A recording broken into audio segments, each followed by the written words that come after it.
안녕하세요. 언제나 팩트로 승부하는 여러분의 부동산 길잡이 부동산 백과사전입니다.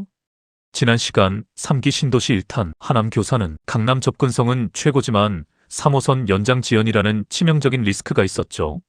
교산의 높은 청약 가점 벽에 좌절하신 분들, 오늘 영상에 집중하셔야 합니다.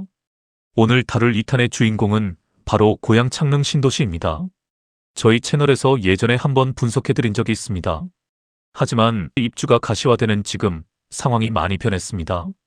서울 은평구 마포구와 맞붙어 있는 이른바 준서울 입지에 수도권 교통의 핵무기인 GTX A 노선까지 품고 있는 곳입니다. 하지만 빛이 강하면 그림자도 짙은 법입니다. 정작 뚫린다는 GTX A 창릉역은 언제 탈 수 있는지, 그리고 야금야금 오르고 있는 분양가는 과연 합리적인 수준인지 오늘 아주 시원하고 냉정하게 최신 버전으로 고향 창릉의 모든 것을 다시 한번 싹 정리해 드리겠습니다. 지금 바로 시작합니다. 첫째, 먼저 고향 창릉의 뼈대부터 다시 한번 확실하게 잡고 가겠습니다. 단순히 아파트만 때려 짓는 베드타운이 절대 아닙니다. 압도적인 규모와 입지로 덕양구 원흥동, 동산동, 창릉동 일대에 조성되며 면적만 약 246만 평, 812만 제곱미터에 달합니다. 3기 신도시 중 남양주 왕숙 다음으로 거대한 규모로 총 3만 8천여 세대가 들어섭니다. 지도상으로 보면 은평구, 마포구 상암 DMC와 거의 한 몸처럼 붙어있는 완벽한 준서울 입지입니다. 창릉은 그냥 고양시가 아닙니다. 길 하나 건너면 바로 서울 은평구, 조금만 내려가면 마포구 상암 DMC입니다. 서부권 직장인들에게는 교산보다 오히려 더 매력적인 실거주 1순위 지역입니다. 창릉 신도시의 핵심은 일자리입니다. 판교 테크노밸리의 1.2배에 달하는 면적인 약 73만 제곱미터를 자정용지로 배정했습니다. 스타트업부터 대기업까지 유치해 신도시 안에서 먹고 자고 일하는 생태계를 만들겠다는 것이 정부의 강력한 의지입니다. 고양시는 최근 고양 창릉 공공주택 지구의 지구계획 변경을 통해 5만 5천 제곱미터 규모의 신규 공업지역을 추가 지정했습니다. 이로써 창릉의 공업지역 면적은 기존 16만 6천 제곱미터에서 총 32만 제곱미터를 넘어서며 무려 93% 확대되었습니다. 창릉의 또 하나의 특징은 수변 도시 친환경 도시라는 점입니다. 공릉천을 중심으로 도시가 설계되며 보행 중심의 동선, 자전거 네트워크, 넓은 녹지축이 조성됩니다. 자동차 중심이 아니라 사람 중심, 생활 중심의 도시 구조입니다. 이러한 설계는 도시의 브랜드 가치를 높이고 실제 거주 만족도를 끌어올립니다. 고양시가 ESG 도시로 평가받는 이유도 바로 창릉의 이러한 도시 구조가 반영되기 때문입니다. 신도시 한가운데를 관통하는 창릉천을 중심으로 호수공원과 대규모 수변공원을 조성합니다. 도심 속에서도 일산 호수공원 부럽지 않은 쾌적함을 누리게 되는 것이죠. 둘째, 그렇다면 2026년 지금 창릉은 서류상의 계획을 넘어 실제로 어떻게 굴러가고 있을까요? 현장의 팩트만 딱 짚어드립니다. 본격적인 부지 평탄화 작업과 토목 공사가 진행 중입니다. 수년간 발목을 잡았던 토지 보상 문제가 마무리되고 현재는 거대한 펜스가 쳐진 채 덤프트럭과 굴삭기가 쉴 새 없이 오가며 땅을 다지는 대규모 부지 조성 공사가 한창입니다. 블록별로 차이는 있지만 뼈대를 잡는 작업이 본 궤도에 올랐습니다. 진행 상황을 보면 2025년 2월에 첫마을 3개 블록 1792가구의 본청약이 시작되었고 5월에 계약이 이루어졌습니다. 특별한 이슈가 없다면 2027년 말에서 2028년 초에 입주가 예상됩니다. 이어서 올해 2026년 공급은 상반기에 있습니다. S1 블록에서 494호의 첫 공급을 시작으로 6월에 S2, S3, S4 블록에서 총 3,387호 대규모 물량의 공급이 예상됩니다. 공급 특징은 전체 3,881호 중 약 1,836호가 일반 물량으로 배정될 것으로 예상되며 나머지는 특별 공급 물량으로 구성될 전망입니다. 과거 사전 청약을 받았던 물량들이 이제 진짜 승부를 거는 본 청약으로 전환되고 있습니다. 여기서 가장 중요한 팩트는 분양가입니다. 최근 몇 년간 공사비가 폭등하면서 33평형 기준 사전 청약 당시 6억 원대 후반이던 추정 분양가가 현재 7억 원 중후반, 심하면 8억 원 선까지 위협하고 있습니다. 바로 옆 원흥지구나 삼성지구의 기축 아파트 시세와 맞먹거나 오히려 비싸지는 현상이 나타나고 있어 이제는 무지성 청약이 아닌 철저한 시세 비교 계산기를 두드려야 할 때입니다. 셋째, 교통망 현황을 살펴보겠습니다. 창릉을 이야기할 때 교통을 빼놓을 수 없죠. 가장 중요한 철도망, 지금 어떻게 진행되고 있는지 현실적인 시간표를 알려드립니다. 다들 아시다시피 GTX A 노선 자체는 일부 개통되어 달리고 있습니다. 하지만 신도시 한가운데 뚫리는 창릉역은 여전히 공사 중입니다. 신도시 기반시설 공사와 얽혀 있어 실질적인 창릉역 완공 및 정차는 2027년 말에서 2028년으로 예상됩니다. 만약 2027년경 첫 입주를 시작하는 단지가 있다면 초기 1, 2년은 버스를 타고 주변 화전역이나 원흥역으로 나가야 하는 불편을 감수해야 합니다. 핵심 동맥인 고양은평선은 6호선 세전역에서 창릉, 신도시를 관통해 고양시청까지 이어지는 또 다른 핵심 노선입니다. 이게 뚫려야 신촌, 여의도 접근성이 완성되는데 현재 기본계획 승인 등을 거쳐 설계 단계에 있습니다. 목표는 2031년 개통이지만 대형 철도 사업 특성상 2030년대 초중반은 되어야 안정적으로 탑승할 수 있을 것으로 전문가들은 내다보고 있습니다. GTX-A와 고양 은평선에는 함정이 있습니다. GTX-A 노선 참 좋죠. 서울역 10분, 삼성역 15분 컷입니다.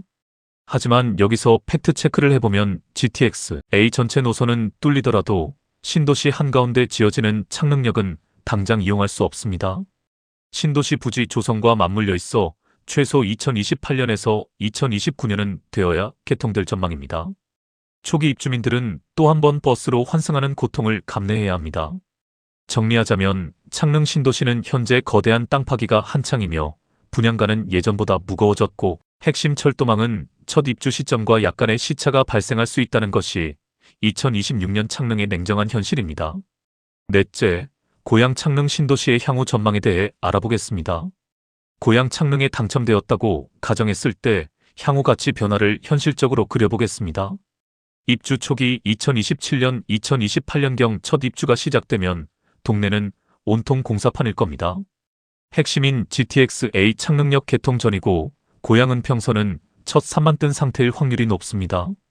입주장에 전세 물량이 쏟아지면서 전세가는 주변 시세보다 꽤 낮게 형성될 것입니다. 이때 잔금을 전세금으로 돌려 막으려던 분들은 자금난에 빠질 수 있으니 분양가의 최소 40% 이상은 자체 조달할 수 있는 체력을 길러두셔야 합니다. 고양은 오랫동안 일산, 덕양 주엽 식사 등 생활권 중심으로 나뉘어 있었고 도시 전체가 하나의 결로 묶이지 못했습니다. 창릉은 이 구조를 통합합니다. 일산과 덕양 사이의 빈 공간을 메우고 고양의 동서와 남북을 하나의 네트워크로 연결하며 도시의 중심 역할을 하게 됩니다. 창릉 신도시는 블록별 성격이 매우 뚜렷합니다. GTX 접근성이 가장 뛰어난 곳은 SO 블록입니다. 서울 출퇴근 수요를 정면으로 받는 대표적인 역세권 단지입니다. 반면 S6 블록은 초품화 단지이자 창릉천과 맞닿은 주거 중심 블록입니다. 아이 키우는 3040 세대에게 가장 안정적인 선택지입니다. A4 블록은 신혼희망타운으로 진입 장벽이 낮은 대신 시세 탄력은 제한적입니다. 향후 민간 분양인 C1, C2 주상복합은 창릉의 얼굴이 될 랜드마크 구역입니다. 인프라 완성기인 2030년대를 넘어가며 GTX 창릉역이 완전히 개통하고 판교처럼 자족용지의 기업들이 들어차며 상권이 안정화되는 시점입니다. 이때부터는 이야기가 완전히 달라집니다. 삼성과 원흥의 시세를 가볍게 뛰어넘어 서울, 은평구 뉴타운을 넘어 마포구 외곽 시세와 키 맞추기를 시도할 것입니다. 종합적으로 고양 창릉은 준서울의 입지와 GTX라는 확실한 미래를 담보로 입주 초기의 불편함을 현금 동원력으로 버텨내는 자만이 엄청난 프리미엄을 가져갈 수 있는 곳입니다. 다섯째, 그렇다면 분양가는 오르고 경쟁은 치열한 이 고양 창릉을 어떻게 뚫어야 할까요? 막연하게 운 좋으면 되겠지 하는 생각은 버리셔야 합니다. 여러분의 상황에 맞는 4가지 핀셋 전략 들어갑니다. 3기 신도시의 핵심인 공공분양과 일반 건설사가 짓는 민간 분양은 당첨자를 뽑는 기준이 완전히 다릅니다. LH, SH 등에서 분양하는 공공분양은 잔고가 아니라 인정금액의 총합입니다. 어제 통장에 1억 원을 한 번에 넣었다고 해서 1등이 되는 게 아닙니다. 국가에서는 매월 꾸준히 납입한 금액만 인정해줍니다. 기존에는 매월 10만 원까지만 인정해 주었지만 최근 제도가 개편되어 매월 최대 25만 원까지 인정받을 수 있게 되었습니다. 즉, 누가 더 오랜 기간 매월 한도액을 꽉꽉 채워서 성실하게 납입했나 하는 납입 인정 금액으로 줄을 세워서 당첨자를 뽑습니다. 민간 분양은 부양 가족수 등 점수를 다투는 가점제와 운이 좌우하는 추첨제로 뽑습니다. 이때 통장 잔고 예치금은 지역별, 면적별로 정해진 기준선만 넘기면 1순위 자격이 주어지는 입장권 개념입니다. 300만 원 있는 사람이나 3천만 원 있는 사람이나 조건은 똑같습니다. 첫 번째 전략은 통장 납입액 1,500만 원 이하라면 일반 공급은 포기하는 것이 좋습니다. 고양 창릉은 교산 못지않게 대기 수요가 엄청납니다. 공공분양 일반 공급 당첨 안정권은 청약저축 납입액 기준 최소 2,200만 원에서 2,400만 원 이상으로 예상됩니다. 매달 10만 원씩 20년 가까이 부은 분들의 싸움입니다. 내 통장에 1,500만 원도 없다면 일반 공급은 냉정하게 포기하시고 바로 다음 전략으로 넘어가셔야 합니다. 두 번째 전략으로 무주택 2030의 강력한 무기는 신생아 특공입니다. 가점도 낮고 납입액도 부족하다면 답은 무조건 특별 공급입니다. 특히 올해 출산했거나 임신 중이신 분들은 물량이 대거 배정된 신생아 특별 공급이 가장 강력한 프리패스입니다. 자녀가 2명 이상이라면 완화된 다자녀 특공을 적극적으로 노려보시고 생애 최초 특공의 추첨제 물량도 끝까지 물고 늘어지셔야 합니다. 세 번째 전략은 돈은 준비됐는데 가점이 낮은 청포자라면 민간 분양 추첨제가 좋습니다. LH가 짓는 공공 분양만 있는 게 아닙니다.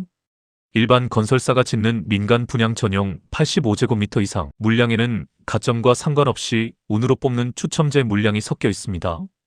가점 20에서 30점대인 분들 혹은 1주택자 갈아타기를 준비하시는 분들은 이 민간 분양 추첨제 일정을 예의주시하셔야 합니다.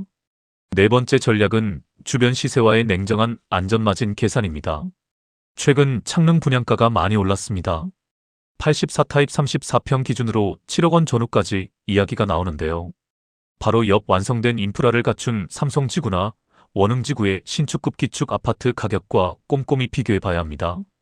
무조건 로또라며 묻지마 청약을 할 시기는 지났습니다. 창릉의 84타입 34평형 본청약 분양가가 7억 후반대로 확정된다면 바로 위쪽에 있는 삼성지구나 원흥지구의 기축아파트, 호반베르디움, 삼성 아이파크 등의 매매가와 반드시 비교해 보셔야 합니다. 현재 시세 대비 최소 1억 5천에서 2억 원 이상의 안전마진이 확보될 때만 들어가는 것이 정석입니다. 오늘은 3기 신도시 서부권의 절대 강자, 고양 창릉 신도시의 현재 상황과 현실적인 청약 전략을 최신 버전으로 업데이트해봤습니다. 정리하자면 고양 창릉은 강북권, 여의도, 마포 출퇴근자들에게는 교산 이상으로 훌륭한 대체제지만 GTX 창릉역 개통 전까지의 갭을 버틸 자금력과 삼성과 원흥 시세와 비교하는 분양가 계산기가 필수적인 곳입니다. 무조건 남들이 좋다고 해서 넣기보다는 내 생활 반경과 직장 위치를 고려해 교산과 창릉 중 확실한 원픽을 정하셔야 합니다. 이제 하남 교산과 고양 창릉, 3기 신도시의 양대 산맥을 넘었습니다. 다음 시간에는 압도적인 물량 공세로 승부하는 곳, 무주택자들의 가장 현실적인 희망이자 최대 규모의 메가시티, 3탄 남양주 왕숙 신도시로 찾아오겠습니다. 이상 부동산 백과사전이었습니다. 오늘 영상이 도움되셨다면 구독과 좋아요 감사합니다.